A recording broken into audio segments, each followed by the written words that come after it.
Junior സത്യഭാമയുടെ വിവാദ പരാമർശങ്ങളും അതിൻ്റെ പേരിലുണ്ടായ വിവാദങ്ങളും കെട്ടടങ്ങിയിട്ടില്ല.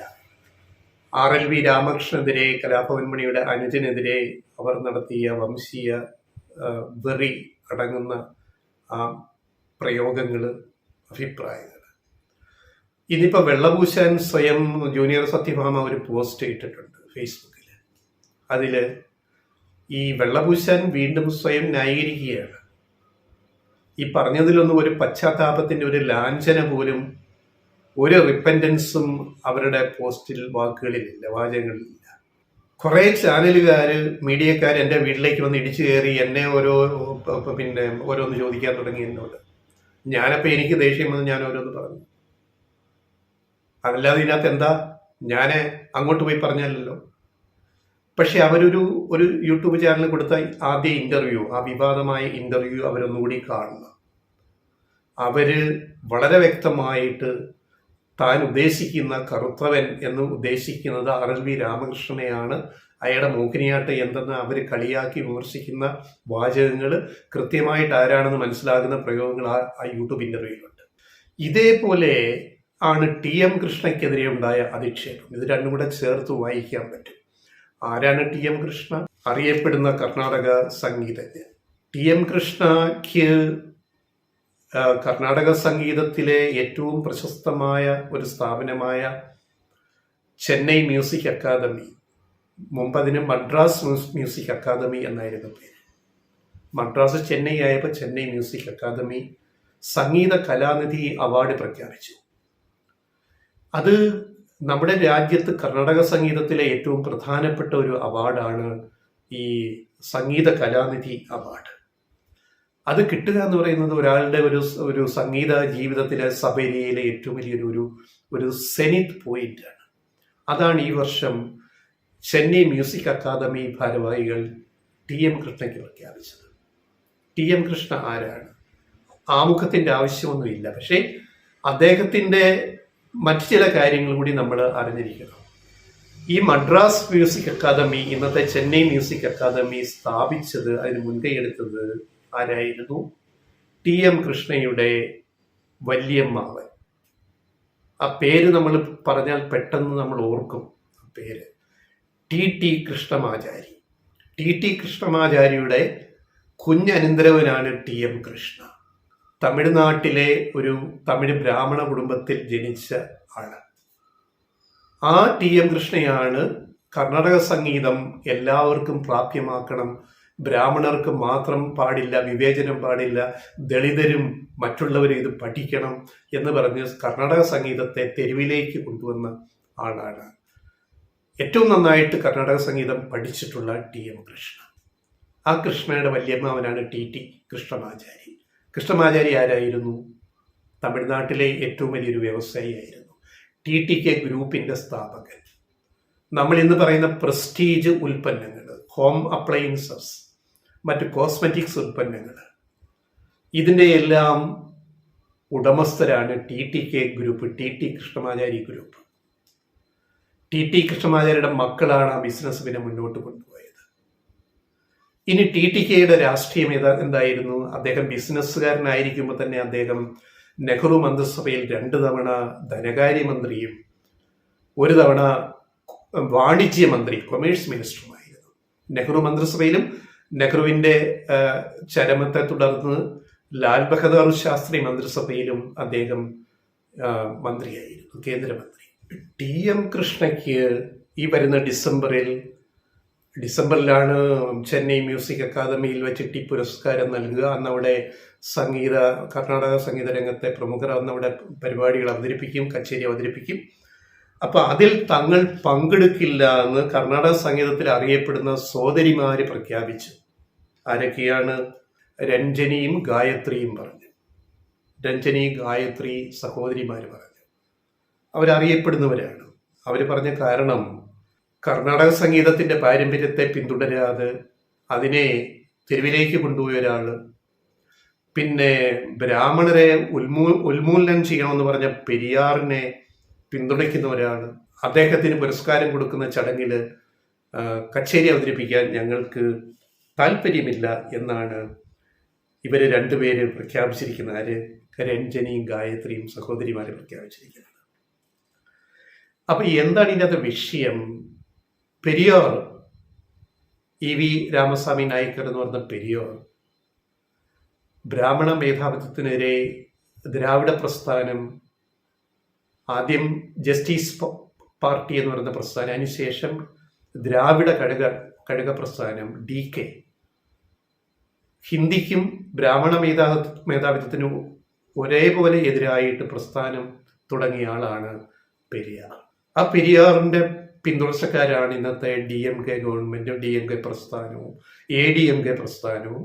MGR നയിച്ച ADMK എല്ലാം അതിന്റെ പിന്മുറക്കാരാണ്. അതാണ് തമിഴ്നാട് രാഷ്ട്രീയം. കോൺഗ്രസ് അവിടെ പിൻനിരയിലേക്ക് പോയിട്ട് ദ്രാവിഡ പ്രസ്ഥാനം മുന്നിലേക്ക് വരുന്ന ഒരു കാലഘട്ടം അതാണ്.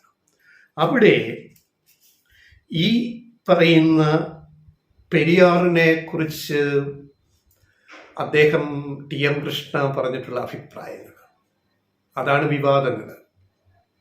2, MS സുബലക്ഷ്മിയെ കുറിച്ചും ത്യാഗരാജ സ്വാമികളെ കുറിച്ചും, കർണാടക സംഗീതത്തിലെ തലതൊട്ട അപ്പന്മാരെ പോലെ കരുതപ്പെടുന്ന അല്ലെ അങ്ങനെയുള്ള 2 പേരെ കുറിച്ച് 2-3 കുറിച്ച് പറഞ്ഞ അഭിപ്രായങ്ങൾ. MS സുബലക്ഷ്മി ദേവദാസി സമ്പ്രദായത്തിൽ നിന്ന് വന്ന ഒരു സംഗീതജ്ഞ, അവരത് മറച്ചു വെച്ചിട്ട് അവര് ഒരു ബ്രാഹ്മണ സ്ത്രീയായിട്ട് സംഗീതം അവതരിപ്പിക്കുന്ന നിലയിലേക്കുള്ള മാറ്റം, ഇതിനെയൊക്കെ എതിർക്കുന്നത് ബ്രാഹ്മണ കുലത്തിൽ ജനിച്ച TM കൃഷ്ണയാണ്, ഈ TT കൃഷ്ണമാചാര്യയുടെ കുടുംബത്തില്. അതും നമ്മൾ മറന്നുകൂടാ. അദ്ദേഹമാണ് ചോദ്യം ചെയ്യുന്നത്. അപ്പൊ സഹിക്കാൻ പറ്റുന്നില്ല, ബ്രാഹ്മണ മേധാവിത്വത്തിന് സഹിക്കാൻ പറ്റുന്നില്ല. ആർക്ക്? രഞ്ജനി ഗായത്രിമാർക്ക് ഇതൊന്നും സഹിക്കാൻ പറ്റുന്നില്ല. വേറെ പലരും ഇതിനെതിരെ രംഗത്ത് വന്നു കഴിഞ്ഞു. അപ്പോ ഇദ്ദേഹത്തിന്റെ വല്യമാവൻ സ്ഥാപിച്ച മദ്രാസ് മ്യൂസിക് അക്കാദമി, ഇപ്പോൾ ചെന്നൈ മ്യൂസിക് അക്കാദമി കൊടുക്കുന്ന അവാർഡാണ് അദ്ദേഹം സ്വീകരിക്കാൻ പോകുന്നത്. TT കൃഷ്ണമാചാര്യക്ക് ശേഷം അദ്ദേഹത്തിന്റെ മകൻ TT വാസു ആണ് ചെന്നൈ മ്യൂസിക് അക്കാദമിയെ ഇത്രയും വലിയൊരു പ്രസ്ഥാനമാക്കി വളർത്തിയെടുത്തത്. അതായത് TM കൃഷ്ണയുടെ നേർ അമ്മാവൻ, വല്യമ്മാവൻ തുടങ്ങി അത് ഇത്രയും വികസിപ്പിച്ചു കൊണ്ടുവന്നത് കർണാടക സംഗീതത്തിൽ ഒരു മകനീയ സ്ഥാപനമാക്കിയിട്ട് അതിനെ മാറ്റിയെടുത്തത് TT വാസു എന്ന് പറയുന്ന നേർ അമ്മാവനാണ്. ആ സ്ഥാപനമാണ് TM കൃഷ്ണയ്ക്ക് അവാർഡ് കൊടുക്കുന്നത്, സംഗീത കലാനിധി. TM കൃഷ്ണ സംഗീതം പഠിച്ചിട്ടില്ലേ? എവിടെയാ പഠിച്ചത്? അദ്ദേഹത്തെ തോൽപ്പിക്കാൻ ആർക്കും ആവില്ല. സീതാരാമശർമ്മയ്ക്കും ചെമ്മൻകുടിക്കും കീഴിൽ സംഗീതം അഭ്യസിച്ച് കർണാടക സംഗീതത്തിന്റെ ഏത് കാര്യങ്ങളിലും ആധികാരികമായ അറിവും പ്രാവീണ്യവും പരിശീലനവും നേടിയ ഒരാളാണെന്ന് അദ്ദേഹത്തിന്റെ കച്ചേരികൾ കേട്ടാലും അദ്ദേഹം എഴുതിയ പുസ്തകങ്ങൾ വായിച്ചാലും മനസ്സിലാവും. അപ്പൊ അങ്ങനെ ഒരാളെയാണ് എതിർക്കുന്നത്, TM കൃഷ്ണയാണ് എതിർക്കുന്നത്. എന്താ? ദളിതന്റെയും പിന്നാക്കക്കാരന്റെയും അവരുടെ കൂടെ പോയിട്ട് അവരെ സംഗീതം പഠിപ്പിച്ചു എന്ന കുറ്റമാണ് TM കൃഷ്ണ ചെയ്തത്. അതിനെ ന്യായീകരിക്കാൻ പറ്റാതെ അതിനെ എതിർക്കുന്നവരാണ് ഈ പറയുന്ന വരേണ്യവർഗം എന്ന് പറയുന്നത്. അപ്പം ഈ പറഞ്ഞ ജാതിയും മതവും സംഗീതത്തിൽ എത്രമാത്രം രൂഢമൂലമാണ്, കലയിൽ എത്രമാത്രം, കലാഭവൻ മണിയുടെ കാര്യമായാലും RLV രാമകൃഷ്ണന്റെ കാര്യമായാലും ഇപ്പോൾ ഇതെല്ലാം വിളിച്ചു പറഞ്ഞ ജൂനിയർ സത്യഭാമയുടെ കാര്യമായാലും ഈ ജാതി, നിറം, വെറി ഒക്കെ എവിടെ കിടക്കുന്നു എന്ന് മനസ്സിലായില്ല. ഇനി ഇതിൻ്റെ അകത്തുള്ള ഏറ്റവും വലിയ തമാശ അതുകൂടി പറഞ്ഞിട്ട് ഇത് അവസാനിപ്പിക്കാം. നമ്മുടെ TTK ഗ്രൂപ്പ്, പ്രസ്റ്റീജ് ഗ്രൂപ്പിന്റെ ഒരു സംഭവം, നെഹ്റു പ്രധാനമന്ത്രി ആയിരിക്കുന്ന കാലത്ത് TT കൃഷ്ണമാചാരി കേന്ദ്രത്തിൽ ക്യാബിനറ്റ് മന്ത്രിയായിരിക്കുന്ന സമയത്ത് ഈ കമ്പനി TTK കമ്പനി ഈ പോൺസിന്റെ ഉൽപ്പന്നങ്ങൾ അന്നത്തെ മദ്രാസിൽ നിർമ്മിക്കാൻ ഒരു പ്ലാന്റ് സ്ഥാപിക്കാൻ തീരുമാനിച്ചിരുന്നു. പോൺസ് എന്ന് പറയുന്ന ഒരു മൾട്ടിനാഷണൽ ഗ്രൂപ്പ് അറിയാമല്ലോ. കോസ്മെറ്റിക്സ് രംഗത്ത് പൗഡർ, ടാൽക്കം പൗഡർ, മറ്റ് ലേപനങ്ങൾ, അങ്ങനെ സൗന്ദര്യവർദ്ധക ഉൽപ്പന്നങ്ങൾ ഉണ്ടാക്കുന്ന ലോകത്തെ ഒരു അറിയപ്പെടുന്ന ബ്രാൻഡാണ് പോൺസ്. ഇന്ന് പല കമ്പനികളും വന്നു, പക്ഷെ അന്ന് വളരെ ഫേമസ് ആയിരുന്നു പോൺസ്. അങ്ങനെ കുറച്ച് കമ്പനികളെ അന്ന് ഈ കോസ്മെറ്റിക്സ് ബിസിനസ് രംഗത്തുണ്ടായിരുന്നുള്ളൂ. അപ്പൊ അവരുമായിട്ട് സഹകരിച്ചുകൊണ്ട് ചെന്നൈയിൽ അവരുടെ ഒരു പ്ലാന്റ് TTK ഗ്രൂപ്പ് ആരംഭിക്കാൻ തീരുമാനിക്കുന്നു. അപ്പൊ ഇതിന്റെ ഒരു അന്ന് സി രാജഗോപാലാചാരിയാണ് ഈ പറഞ്ഞ പോലെ ചെന്നൈ മദ്രാസ് മുഖ്യമന്ത്രി. അപ്പൊ ഈ കമ്പനി ഒരു പ്രപ്പോസൽ അവിടെ സ്റ്റേറ്റ് ഗവൺമെന്റിന് ആദ്യം കൊടുക്കുന്നു. രാജഗോപാലാചാര്യന്റെ മുമ്പിൽ ആ ഫയൽ എത്തുന്നു. രാജാജി എന്നറിയപ്പെടുന്ന അദ്ദേഹം കുറിച്ചത് ഇങ്ങനെയാണ്: Sita never used cosmetics. I do not understand why Indian women need such products now. ഈ രാഷ്ട്രീയത്തിലെ ഓരോ നർമ്മങ്ങളും ഗൗരവങ്ങളും എങ്ങനെ കൂടിക്കലർന്ന് കിടക്കുന്നു എന്നതിൻ്റെ ഏറ്റവും നല്ലൊരു ഉദാഹരണമാണ്. ഇപ്പോഴത്തെ രാഷ്ട്രീയത്തിൽ അതുണ്ടോ എന്ന്, നരേന്ദ്രമോദിയുടെ രാഷ്ട്രീയത്തിൽ അതുണ്ടോ എന്ന്, കേന്ദ്ര ഭരണത്തിൽ അതുണ്ടോ എന്ന് നമ്മൾ തിരിച്ചറിയുക. അപ്പോൾ Sita never used cosmetics. Sitadevi, രാമായണത്തിലെ സീത, രാമന്റെ സീത ഒരിക്കലും കോസ്മെറ്റിക്സ് ഉപയോഗിച്ചിട്ടില്ല, സൗന്ദര്യവർദ്ധക വസ്തുക്കൾ ഉപയോഗിച്ചിട്ടില്ല എന്നാണ് രാജാജി നോട്ട് കുറിക്കുകയാണ് ഒരു മുഖ്യമന്ത്രി. എന്നിട്ട് പറയാം, I do not understand why Indian women need such products now. അതുകൊണ്ട് ഇന്ത്യയിലെ സ്ത്രീകൾ ഇപ്പൊ ഇത്തരം സൗന്ദര്യവർദ്ധക വസ്തുക്കൾ വേണമെന്ന് എന്തിനാണ് ആഗ്രഹിക്കുന്നത് എന്ന് പറഞ്ഞാൽ ഫയൽ പുള്ളി മാറ്റിവെക്കുകയാണ്. ആര്? രാജാജി, കോൺഗ്രസിന്റെ തന്നെ നേതാവായ മുഖ്യമന്ത്രി. ആരുടെ കമ്പനി? കോൺഗ്രസിന് തന്നെ നേതാവായ കേന്ദ്രത്തിലെ ധനകാര്യമന്ത്രിയുടെ കമ്പനി, ടി കൃഷ്ണമാചാര്യരുടെ കമ്പനിയെക്കുറിച്ചുള്ള ഫയലാണ് മാറ്റിവെച്ചത്. അപ്പൊ ഈ ഫയല് വ്യവസായ വകുപ്പ്, അപ്പൊ വ്യവസായ വകുപ്പിന്റെ ചുമതലയും കേന്ദ്രത്തിൽ വാണിജ്യ വ്യവസായ വകുപ്പിന്റെ ചുമതലയും ടി കൃഷ്ണമാചാരിക്ക് ഉണ്ടായിരുന്നു. അപ്പൊ ഈ ഫയല് ഇവിടെ തീരുമാനം എടുക്കാതെ ഇത് ഡൽഹിയിലേക്ക് പോയിട്ട് വ്യവസായ വാണിജ്യ വകുപ്പ് നോക്കുന്ന ടി കൃഷ്ണമാചാര്യരുടെ മുമ്പിൽ തന്നെ ഈ ഫയൽ വരികയാണ്. ക്രൂരമായ രാഷ്ട്രീയ തമാശകൾ എന്ന് പറയുന്ന ഇതൊക്കെയാണ്. ഈ ഫയൽ വന്നിട്ട് ഒന്ന് സ്വന്തം കമ്പനിയുടെ മുതലാളി, സ്വന്തം കേന്ദ്രമന്ത്രി, നെഹ്റുവിന്റെ വിശ്വസ്തൻ, കൊമേഴ്സ് മിനിസ്റ്റർ, ഞാൻ ഈ ഫയലിൽ എങ്ങനെ തീരുമാനം എടുക്കാൻ പറ്റും? അത് സ്വജനപക്ഷപാതമാവില്ലേ? സ്വന്തം കമ്പനിക്ക് വേണ്ടി സ്വന്തം മന്ത്രി പിന്നെ ഫയൽ ഒപ്പിട്ടു എന്നാവില്ലേ? അതുകൊണ്ട് ഈ ഫയല് ടി കൃഷ്ണമാചാരി ആർക്ക് അയച്ചു? നെഹ്റുവിന് അയച്ചു, പ്രധാനമന്ത്രിക്ക്. പ്രധാനമന്ത്രി ഒരു തീരുമാനം എടുക്കട്ടെ, ഞാനായിട്ട് എടുക്കുന്നത് ഉചിതമല്ല. ഇന്നിപ്പോൾ രാഷ്ട്രീയത്തിൽ ഈ മര്യാദകൾ ഉണ്ടോ എന്ന് ആലോചിക്കുക. നരേന്ദ്രമോദി ഗവൺമെന്റ് പ്രതിപക്ഷ നേതാക്കളോടും ഓരോരുത്തരെയും BJPയിൽ ചേർക്കാൻ വേണ്ടി നടത്തുന്ന ഈ റെയ്ഡുകൾ, കേസുകൾ ഒക്കെ വെച്ചിട്ട് നമ്മുടെ രാഷ്ട്രീയം എവിടേക്ക് പോയി എന്ന് ആലോചിക്കാവുന്ന നല്ലൊരു സംഭവമാണിത്. അപ്പം അങ്ങനെ നെഹ്റുവിൻ്റെ മുമ്പിൽ ഈ ഫയൽ എത്തുന്നു. നെഹ്റു എന്ത് ചെയ്തു എന്നത് അതിനേക്കാൾ വിചിത്രമാണ്, കൗതുകമുള്ള കാര്യമാണ്. കാരണം നെഹ്റു നല്ലൊരു സാഹിത്യകാരൻ, എഴുത്തുകാരൻ കൂടിയായിരുന്നല്ലോ. ടി പറഞ്ഞു, ഞാനിതിൽ ഇടപെടാൻ ഉദ്ദേശിക്കുന്നില്ല. Nehru approved the project. Nehru ഈ ഫയൽ നോക്കിയിട്ട് നെഹ്റു ഈ പ്രോജക്റ്റ് അംഗീകരിച്ചു. അതായത് പോൺസിന്റെ ഉൽപ്പന്നങ്ങൾ അന്നത്തെ മദ്രാസിൽ TTKയുടെ ഫാക്ടറിയിൽ ഉൽപ്പാദിപ്പിക്കാനുള്ള ഒരു ബിസിനസ് ലൈസൻസ് TTK ഗ്രൂപ്പിന് കൊടുക്കുന്ന ഫയലിൽ നെഹ്റു ഒപ്പുവെച്ചിട്ട് നെഹ്റുവിന്റെ കമന്റ്സ് ആണ് പ്രധാന ഫയലിലെ കമന്റ്സ്. അപ്പൊ Nehru approved the project and said to have told HVR Iyengar, അതായത് അന്നത്തെ ഇൻഡസ്ട്രീസ് കൊമേഴ്സ് മന്ത്രി ടി കൃഷ്ണമാചാരിയുടെ പിന്നെ പേഴ്സണൽ സെക്രട്ടറിയായ HVR അയ്യങ്കാർ, അതും തമിഴ് ബ്രാഹ്മണാണ് ആ പേര്, അയ്യങ്കാർ അറിയാമല്ലോ. അയ്യങ്കാറിനോട് പറഞ്ഞത് എന്താന്ന് വെച്ചാൽ, Sita was naturally beautiful woman. നെഹ്റുവിന്റെ വാക്കുകളാണ്. നൈസർഗികമായ സൗന്ദര്യമുള്ള സ്ത്രീയായിരുന്നു ആര്? Sitadevi. And not many Indians are blessed like her. അതേപോലെ നമ്മുടെ നാട്ടിലെ എല്ലാവരും, അതായത് സ്ത്രീകളെ ഉദ്ദേശിച്ച്, അങ്ങനെ അനുഗ്രഹിക്കപ്പെട്ടവരല്ല. അതിലെ നർമ്മം നമ്മൾ ആലോചിക്കുക, ഗൗരവവും നർമ്മവും കലർന്ന ആ വേഡിങ്സ്, ആ വാചകം. നമ്മുടെ പലരും അങ്ങനെ അനുഗ്രഹിക്കപ്പെട്ടവരല്ല സീതാദേവിയെ പോലെ. അതുകൊണ്ട് they must have the help they feel, they must need it. അതുകൊണ്ട് അവർക്ക് സൗന്ദര്യം വർദ്ധിപ്പിക്കാൻ ഇങ്ങനെ എന്തെങ്കിലുമൊക്കെ വേണമെങ്കിൽ നമ്മളത് പ്രൊവൈഡ് ചെയ്യണം, കൊടുക്കണം. അപ്പോൾ ചെലവ് കുറഞ്ഞ് മദ്രാസിൽ നിന്ന് ഇങ്ങനെ ഒരു ഫാക്ടറിയിൽ നിന്ന് ഉൽപ്പന്നങ്ങൾ അങ്ങനെ വിൽപ്പനയ്ക്ക് പോയാൽ സ്ത്രീകൾക്ക് അതൊരു സഹായമാകില്ലേ എന്നാണ് നെഹ്റു നോട്ടിൽ കുറിച്ചിട്ട് അപ്രൂവ്ഡ് ഇറ്റ്. ഇത് പറഞ്ഞത് നമ്മുടെ രാഷ്ട്രീയം എവിടേക്ക് എത്തി എന്നുള്ളതിൻ്റെ ഏറ്റവും വലിയ തെളിവാണ്.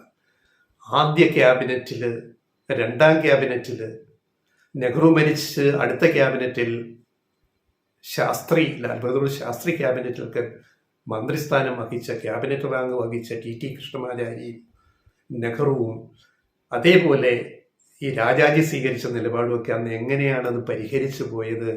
ഒരു ബിസിനസ് സംരംഭം ഉണ്ടാകാൻ വേണ്ടി. ഇന്നിപ്പോൾ ബിസിനസ് സംരംഭം എങ്ങനെയാണ് വരുന്നത്? ഇപ്പോൾ കോർപ്പറേറ്റ് മുതലാളിത്തമായില്ലേ, ക്രോണി ക്യാപിറ്റലിസം അല്ലേ മോദിയും കേന്ദ്രം ഭരിക്കുന്ന BJPയും സംഘപരിവാറും ചെയ്തുകൊണ്ടിരിക്കുന്നത്. ഇതൊരു തിരിച്ച് അറിവിൻ്റെ ടൈമാണ് ഈ ഒരു സംഭവം എന്ന് പറയുന്നത്. TM കൃഷ്ണയുമായിട്ട് ഇതിനെ ബന്ധപ്പെടുത്തേണ്ടി ഞങ്ങൾക്ക് പറയേണ്ടി വന്നതും അതുകൊണ്ടാണ്.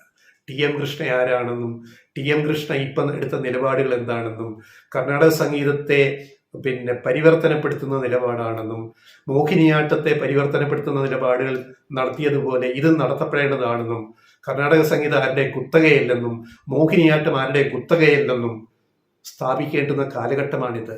ദേശീയ രാഷ്ട്രീയം പോയ പടുകുഴിയിൽ, അഴിമതിയുടെയും ദൂർത്തിൻ്റെയും പടുകുഴിയിൽ പോയ രാഷ്ട്രീയത്തെ തിരിച്ചു കൊണ്ടുവരാനുള്ളൊരു എക്സാമ്പിളും ഈ TM കൃഷ്ണ വിഷയത്തിൽ ഉണ്ട്. ഞങ്ങൾ ചോദിക്കട്ടെ, കലാമണ്ഡലം കല്യാണിക്കുട്ടിയമ്മയെ, അതായത് മോഹിനിയാട്ടത്തിലെ ഏറ്റവും അറിയപ്പെടുന്ന പേര് കലാമണ്ഡലം കല്യാണിക്കുട്ടിയമ്മയെ മോഹിനിയാട്ടം പഠിപ്പിച്ചത് സ്ത്രീകളായിരുന്നു. അവരുടെ ഗുരുക്കന്മാർ സ്ത്രീകളായിരുന്നു. ഇപ്പൊ സ്ത്രീകൾക്ക് മാത്രമേ മോഹിനിയാട്ടം പഠിപ്പിക്കാൻ പറ്റുള്ളൂ. എന്തോന്നാണിത്? അതേപോലെ കർണാടക സംഗീതം ഒരു വിഭാഗത്തിന് മാത്രം പറഞ്ഞിട്ടുള്ളതാണ്. നെയ്യാറ്റിൻകര വാസുദേവൻ സംഗീതം കർണാടക സംഗീതം പഠിച്ചതുപോലെ, അതേപോലെ യേശുദാസ് സംഗീത മേഖലയിലേക്ക് വന്നതുപോലെ, പിന്നാക്ക സമുദായത്തിൽ നിന്നും ദളിത് വിഭാഗത്തിൽ നിന്നുമൊക്കെ ഒട്ടേറെ പേർ കഴിവുള്ളവർ ഇതിലേക്ക് വരുമ്പം അതിനെ പ്രോത്സാഹിപ്പിക്കാൻ ഒരു TM കൃഷ്ണ മുന്നിട്ടിറങ്ങിയത് മോശപ്പെട്ട കാര്യമായിപ്പോയി അല്ലേ? അദ്ദേഹം പെരിയാറിൻ്റെ ബുക്കിൻ്റെ അതിൽ നിന്നുള്ള ആഖ്യാനം എടുത്തിട്ട് അതിനെ കർണാടക സംഗീതത്തിൽ ചാലിച്ച് സംഗീതാത്മകമാക്കിയിട്ട് അദ്ദേഹം കഴിഞ്ഞ വർഷം വൈക്കം സത്യാഗ്രഹത്തിൻ്റെ വാർഷിക ഇതിൽ അവതരിപ്പിച്ചു. വൈക്കം സത്യാഗ്രഹത്തിൽ പങ്കെടുത്ത ആളാണ് പെരിയാർ. ആ പെരിയാറിനെ കുറിച്ച് ഒരു ഗാനം കർണാടക സംഗീതത്തിൽ ചിട്ടപ്പെടുത്തിയത് വലിയ അപരാധമായിപ്പോയി. നാരായണ ഗുരുവിൻ്റെ കൃതികൾ കർണാടക സംഗീതത്തിൽ ചിട്ടപ്പെടുത്തിയ ആളാണ് TM കൃഷ്ണ. കുറെ ആൾക്കാർ ഇറങ്ങിയിരിക്കുകയാണ് കർണാടക സംഗീതത്തെ നന്നാക്കാൻ.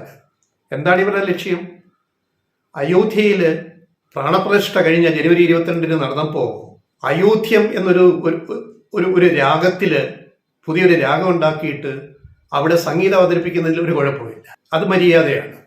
അതിനെ ആരും ചോദ്യം ചെയ്തില്ലല്ലോ. അത് വേണ്ട എന്നാരും പറഞ്ഞില്ലല്ലോ. ആയിക്കോട്ടെ ഈശ്വര എന്ന നിലപാടല്ലേ എടുത്തത്. ഇവിടെ TM കൃഷ്ണ എന്താ ചെയ്തത്? പെരിയാറിന്റെ ഒരു കൃതി എടുത്തിട്ട് കർണാടക സംഗീതത്തിൽ അത് ചിട്ടപ്പെടുത്തിയത് വലിയ തെറ്റായിപ്പോയി.